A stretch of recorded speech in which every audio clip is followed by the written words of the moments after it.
할렐루야. 열왕기하 두 번째 시간입니다. 오늘은 8장부터 14장까지의 내용을 보시겠습니다. 먼저 지난 시간 7장의 장면 기억나시죠? 아람의 군대가 사마리아를 포위하고 또 굉장히 어려운 시간을 가졌으나 궁핍해서 막 자식을 잡아먹는 이런 끔찍한 지경까지 이르렀으나 하나님께서 그들을 긍휼히 여기시고 잘못된 소문을 듣고 아람의 군대가 도망치도록 만들었죠. 그리고 그 구원의 사건이 일어난 이후에 이제 8장의 이야기가 시작됩니다. 먼저 엘리사가 예전에 아들을 살려주었던 그 여인을 블레셋으로 7년 동안 피난을 보내는 장면이 나옵니다. 물론 이것에 대한 시간차가 좀 있어요. 그러니까 어떤 사람들은 그 사마리아가 침공당하기 직전에 그 어려움을 모면시키기 위해서 미리 보냈다라고 말하는 사람도 있고, 또 여기 보면은 그 엘리사의 사환이었던 게하시가 왕과 대화하는 장면이 나오거든요. 이 장면을 또 미루어 보아 5장에 그 문둥병 사건 이전에 일어났던 이야기를 뒤에 이렇게 붙여놓은 것이다라고 말하는 사람들도 있죠. 뭐 둘 중에 뭐가 맞느냐, 어려운 이야기지만 중요한 포인트는 이겁니다. 왕이 하나님의 역사를 보고 감탄했다는 거예요.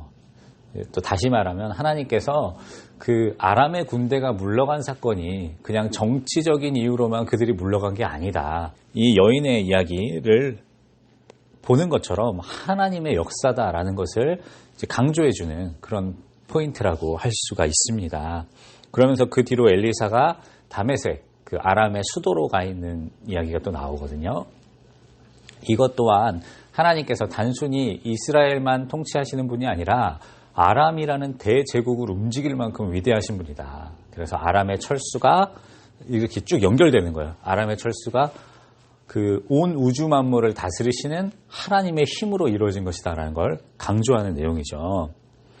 엘리사가 다메섹에 있을 때 아람 왕 베나닷이 병들었는데 엘리사가 와 있다는 소문을 들었어요. 근데 엘리사는 하여튼 그동안도 그 아람 땅에 나아만 장군을 고쳐준 사건으로 비롯해서 그 전에 군사들이 어디에 집결하면 다 그걸 미리 알고서 이스라엘 왕에게 말했던 사건들도 있고, 이렇게 그 소문이 자자했어요. 그래서 자신의 부하였던 하사엘을 보내서 정중하게 예물을 갖추고 자기의 병이 어떻게 될지를 물어보라고 하죠.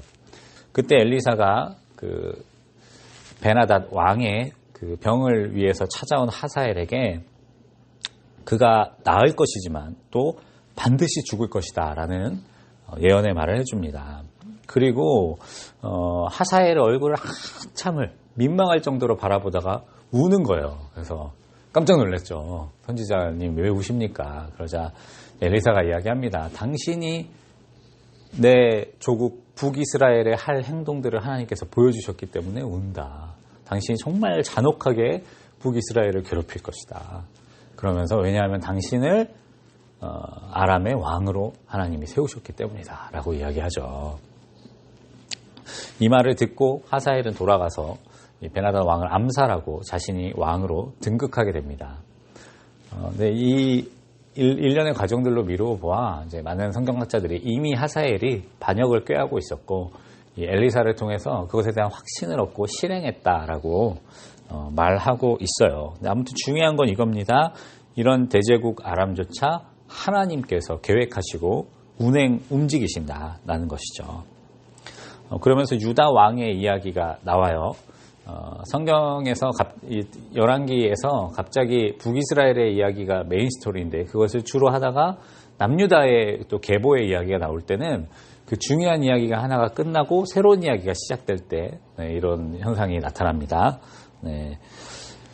유다 왕의 여호람이 이제 세워지게 되는데 그가 아합의 딸 아달랴와 혼인을 하였다. 그래서 그 결과 이 남유다도 결국 우상숭배로 물들게 되었다라는 걸 말하고 싶어하는 거예요. 그 아합과 이세벨, 그 이스라엘의 여호와 신앙을 없애버리고 바알 신앙을 만들려고 했던 극악한 인물들인데 그의 딸이 유다의 왕과 혼인하면서 북이스라엘의 범죄가 고스란히 유다로 이어지고 있다는 걸 보여주고 있는 것이죠. 그 결과 이것은 에돔의 반역으로 나타났습니다. 그러니까 하나님께 범죄하면 이런 안 좋은 일들이 생길 수밖에 없잖아요. 그 중에 하나가 유다의 속국이었던 에돔이 반역을 일으키는 것이죠. 그리고 유다는 그것을 제압하지 못합니다. 이렇게 점점 이제 힘이 빠지는 남유다의 모습도 보여줍니다. 그리고 그 뒤로 아하시아라는 아들이 왕이 되었는데 그때 어떤 일이 일어나냐면 이 길르앗 라못이라고 북이스라엘의 그 경계 지역이 있는데 이 아람에 이제 새롭게 하사엘이 왕이 되었잖아요. 이 하사엘이 북이스라엘을 침공해 오는 전쟁이 일어납니다. 그때 북이스라엘은 자기 힘만으로 맞서기가 어려웠기 때문에 이제 유다와 함께 연합군으로 이제 왕들이 맞서게 되죠. 그 장면에 이 아하시아 왕이 유다의 아하시아 왕이 통치 1년 만에 이곳으로 가게 된 거예요. 이곳으로 가게 돼서 함께 전쟁을 벌이게 된 것입니다. 근데 어떤 일이 일어났냐면 이 치열한 전쟁에서 이 북이스라엘의 왕이었던 요람이 큰 부상을 입게 됩니다. 그리고 뒤로 후퇴해서 이제 라마라는 곳으로 가게 돼요. 라마에서 이제 요양을 하게 될 때 그때 이제 남유다 왕이었던 아하시아도 같이 내려온 것이죠. 그리고 이제 9장으로 넘어옵니다. 이 9장에 이게 연결되는 사건인데 이때 이 길르앗 라못을 지키고 있던 장수가 누구였냐? 북이스라엘의 장수가 누구였냐? 바로 예후라는 장군이었습니다. 이 예후라는 장군이 여기를 지키고 있었는데 엘리사 선지자가 자기 제자 중 하나를 급히 보내어 예후에게 기름을 붓도록 만듭니다. 기름 부었다는 건 왕을 세운다는 이야기잖아요. 그러면서 7절에 뭐라고 말씀하시냐면 너는 내 주 아합의 집을 쳐라. 네가 바로 북이스라엘의 왕 요람과 그 일당들을 쳐라라고 명령하시는 거죠. 그래서 이 뭐 자세한 이야기들은 읽어보시면 되고 예후는 이 길르앗 라못에서 스스로 왕이 되어 이 라마에 있는 이 요람과 그의 세력들을 치기 위해 군대를 북이스라엘로 돌립니다. 그 장면이 이제 9장에 나오는 거예요. 그러면서 결국 이 예후의 활에 이 요람 왕이 죽게 되는데 그때 이런 말을 해요.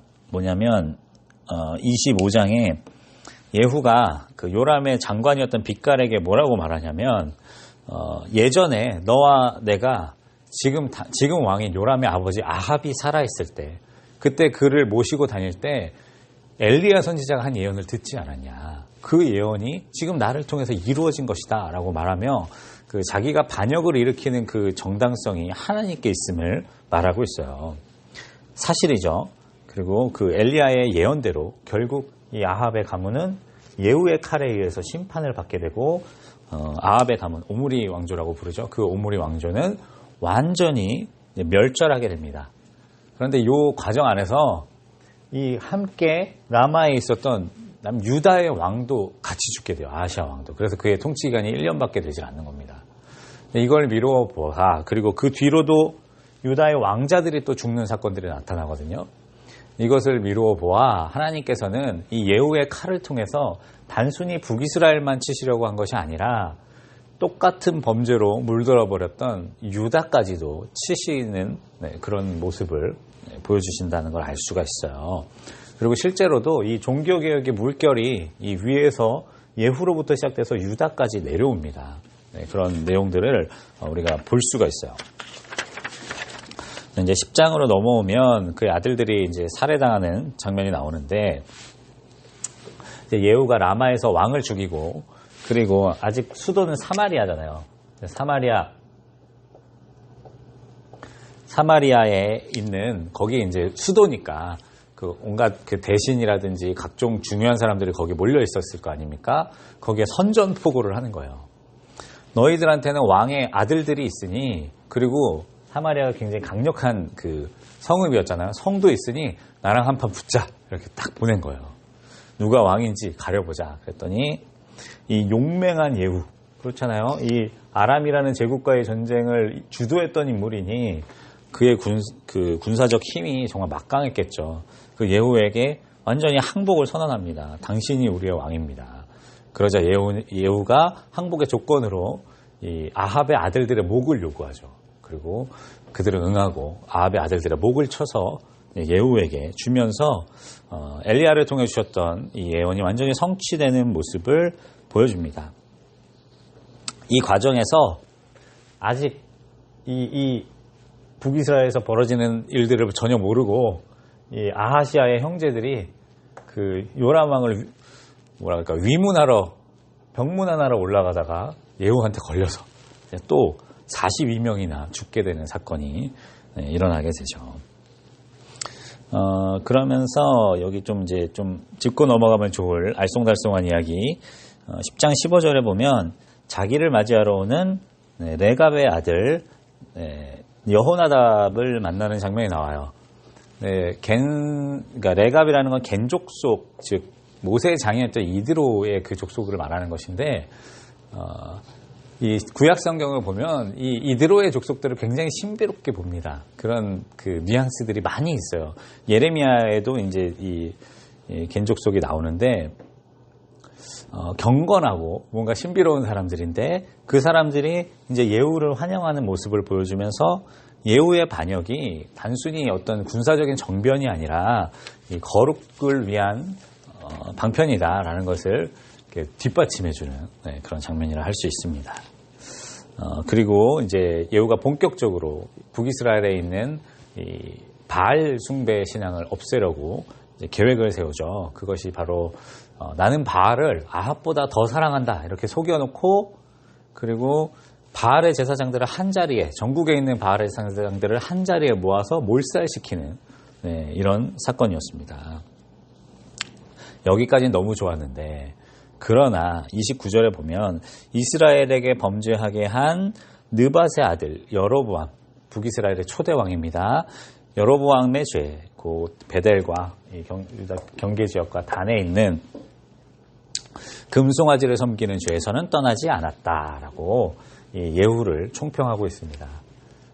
여로보암의 죄,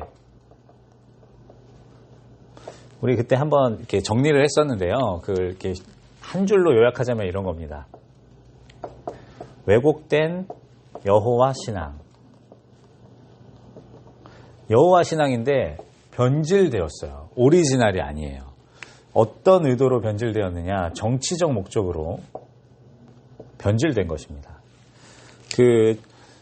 북이스라엘의 초대왕이었던 여로보암이 변질된 이유도 바로 자기 백성들의 이탈을 막고 싶었던 것이거든요. 그리고 성전 중심이었던 정확히 말해 여호와 중심이었던 이스라엘 백성들을 자기 중심으로 만들기 위해 왜곡시켜 놓은 신앙이었죠. 근데 결국 예후도 하나님의 칼로 바알을 멸한 것까지는 좋았으나 그 여호와의 신앙을 자기의 유익과 목적을 위해 이용해 먹었다라고 성경이 결론 내리는 것입니다. 이렇게 되면 다시 우상숭배로 돌아갈 수밖에 없습니다. 결국 우상숭배로 갑니다. 왜냐하면 온전한 하나님을 섬기는 신앙이 아니라는 것은 결국 자기 욕심이 신인 거거든요. 자기가 신인 거거든요. 그러면 그건 바알과 일맥상통하는 겁니다. 결국 글로 돌아가는 거예요. 그런 운명을 보여줍니다. 그래서 그 결과로 하나님께서 이 요단 동편에 있는 지역들을 다 아람에게 빼앗기도록 만들어서 결국 요단 동편은 다 아람에게 넘어갔다라는 내용이 이제 10장 뒤에 나오고, 길앗 온 땅을, 그러니까 이쪽 동편을 다 빼앗겠다는 내용이 나오고, 그리고 예후가 28해를 다스리고 죽게 됩니다. 그러면서 그렇다면 유다에서는 어떤 일이 일어났는가? 이 종교개혁이 이렇게 흐지부지하게 끝마쳐지고 말았는데 유다는 어떻게 개혁을 하고 있는가 한번 보겠습니다. 먼저 다시 옛날 얘기로 좀 태엽을 돌려서, 이 당시에 요람이 예후에 의해 죽을 때 그때 이 조문 갔던 아하시아의 형제들이 42명이나 죽게 되잖아요. 이 장면을 본 그 왕의 어머니였던 아달랴가 왕족 아들들을 다 죽이고 자기가 스스로 여왕으로 등극하게 됩니다. 그때 하나님께서 딱 요아스라는 아들 하나만 살려주세요. 그래서 그 요아스만 몰래, 요아스가 어디서 자라냐면 이 아달랴를 피해서 성전에서 자랍니다. 성전에서 7살까지 자라게 돼요. 그리고 그 자라는 이 요아스를 여호야다라는 제사장이 길러내게 됩니다. 그가 7살이 되었을 때 이제 여호야다 및 경건한 유대인들이 합심하여 요아스를 왕으로 세우고 아달랴를 폐위시키고 죽이는 그 일들이 나타나죠. 그리고 이 일이 본격적인 계기가 되어서 유다의 여호와 신앙을 회복시키는 이 신앙 갱신 운동이 이제 일어나게 됩니다. 그것은 이 요아스가 너무 어렸기 때문에 여호야다 제사장을 중심으로 이루어졌습니다. 여호야다가 백성들이 다시 하나님과 온전한 언약을 맺도록 세우고, 그리고 바알 신당들을 다 허물고 우상들을 다 깨트리고, 그리고 성전을 이제 잘 이렇게 복원하는 장면이 나와요. 여기서도 좀 12장으로 넘어가면 이제 이런 내용들이 나오는데, 망가진 성전을 이제 왕이 수리하도록 지시했어요. 근데 정확히는 왕의 지시는 아니고 누구의 지시였겠습니까? 섭정 아닌 섭정을 하고 있던 여호야다의 지시였겠죠. 근데 이게 온전히 이루어지질 않아요. 무려 23년 동안이나 지지부진하게 이어집니다. 그러니까 사람들이 성전을 정말 수리하고 싶은 마음으로 자원하여 예물들을 드렸으나 그걸 성경에 자세히 나오진 않지만 제사장들이 엉뚱하게 사용하거나 아니면 일을 하지 않았던 것이죠. 그래서 23년이나 미뤄진 이 일을 왕궁에서 주도해서 맡게 됩니다. 그러니까 성전 수리를 위한 돈도 왕궁이 관리하고, 그리고 수리를 직접적으로 하는 역할도 왕궁에서 관리를 하면서 이제 다시 성전이 제대로 이제 복원되는 내용들이 나옵니다. 그러니까 이게 그 아달랴로 인해서, 그리고 그 이전 왕들로 인해서 유다에도 이제 바알 숭배, 이방 신 숭배가 가득했었는데, 상대적으로 성전이 낡고 헐고 그다음에 황폐되어 있었는데, 그것을 이제 요아스가 다시 세웠다. 여호야다라는 제사장을 중심으로 다시 복원하고 회복했다라는 것을 성경이 말하는 거예요. 그러나 중요한 포인트, 이제 16절과 17절을 보면 이 성전을 복원하는 얘기가 끝나고 그때에라고 말하면서 뭔가 다른 이야기들이 시작되고 있어요. 근데 여기서 그때에라는 말 때문에 마치 16절과 17절이 연속적으로 일어난 사건처럼 보이지만 그렇지는 않습니다. 그러니까 둘 사이에는 상당한 그 차이가 있어요. 왜냐하면 역대하 24장에 이제 자세히 나오는데, 요 사이에 어떤 일이 있었냐면 여호야다 제사장이 죽습니다.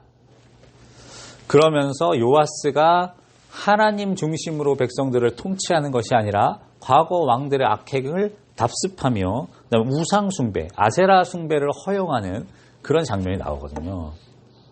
결국 하나님께서는 또 전쟁을 통해서 이 남유다를 치시는데, 그때 이 하사엘이, 이 아람의 하사엘이 북이스라엘은 물론이고, 그리고 유다까지도, 예루살렘까지도 침공하는 그런 장면이 나옵니다.